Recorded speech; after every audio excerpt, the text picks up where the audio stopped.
Hello, everyone, and welcome to The Vortex, where lies and falsehoods are trapped and exposed. I'm Michael Voris. This is kind of a two-subject vortex because all of a sudden there is a flurry of news involving the culture at large and Catholics' role in that culture. First, has anyone besides me ever wondered why different Catholic priests and bishops are so quick to talk about the dead as if they have automatically gone to heaven, like straight away? Case in point, last week, Senator Robert Byrd died after 92 years on earth.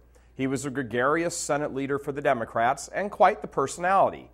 He was also largely in the pocket of the pro-aborts, like Planned Parenthood and NARAL pro-choice.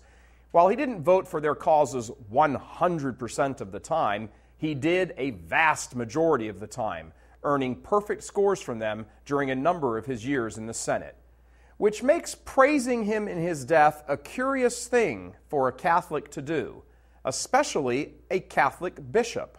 Bishop Michael Bransfield of Wheeling, Charleston, West Virginia's sole diocese issued a statement on June 28th following the death of Senator Robert Byrd. In the statement, he said the following, quote, "Senator Byrd is now at peace with the risen Lord and is experiencing perfect joy," end quote. Now here's a question. Just exactly how does the good bishop know that? We're not saying Byrd died and went to hell, but we're also not saying, like the bishop is, that he went to heaven. We don't know where he went. That's the point. Now let's look at some facts here. Unless someone is raised to heights in the church, no one knows where the person is spending eternity. At least not right now, we don't.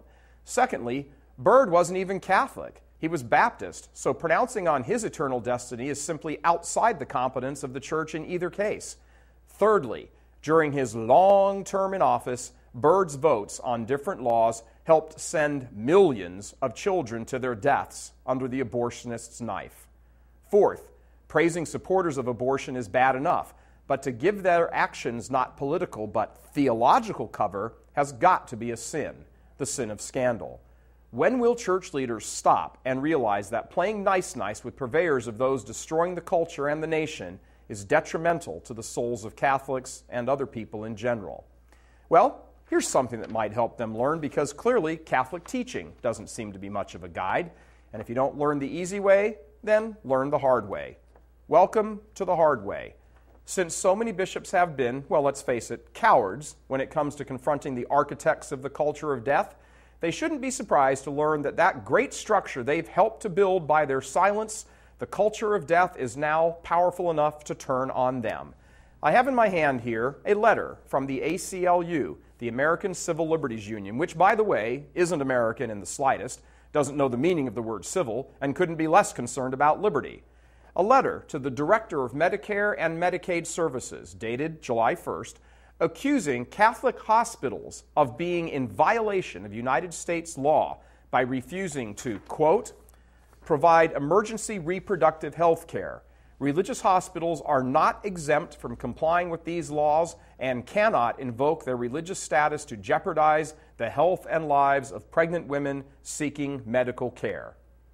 Here's the issue in quick sum. Because Catholic hospitals accept federal funds for Medicare and Medicaid, they must comply with the laws governing that money. If the law says you cannot refuse to perform an abortion, then you've come to a crossroads, haven't you? Either accept the money and kill the children, or refuse the money and shortly thereafter go out of business. And without federal largesse, they will go out of business. The culture of death forces have been eyeing Catholic hospitals for years now, figuring out a way to get to them. Well, the ACLU has just provided the means. The letter goes on to name various examples of hospitals, all of them Catholic. Not one hospital mentioned in here is not Catholic. And those hospitals refuse to perform abortions. And the letter demands that Medicare officials take appropriate action. Obama's minions at the Medicare office will surely see the opportunity here to strike out at Catholic facilities and work their will on them. This is only a matter of time.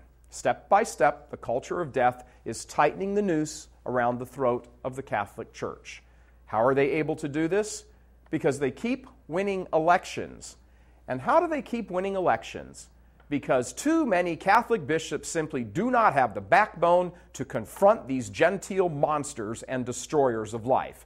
They're content to go to their cocktail parties and meet with them socially and publicly flatter them for their years of public service and achievement. And oh yeah, when one of them dies, they give them a public escort to the courts of heaven. Remember the extravaganza that accompanied Ted Kennedy as he was consigned into eternity. All of this eulogizing of pro-aborts, it's enough to make you sick. When these forces finally accomplish their goal of reducing the church to virtual nothingness in the United States, I promise you, the culture of death will not be eulogizing the church. Those destroyers will be dancing on our grave. Think about that the next time you hear a bishop or priest praising a pro-abortion politician. I'm Michael Voris. Please help us keep delivering these kinds of messages that so desperately need to be heard and acted on. Join RealCatholicTV.com today as a premium subscriber. Become immersed in the faith established by Jesus Christ. The Catholic Church is the only hope against evil because that is its God-given mission. As our Lord said, apart from me, you can do nothing. Join RealCatholicTV.com today as a premium subscriber and come to learn and love Christ more deeply.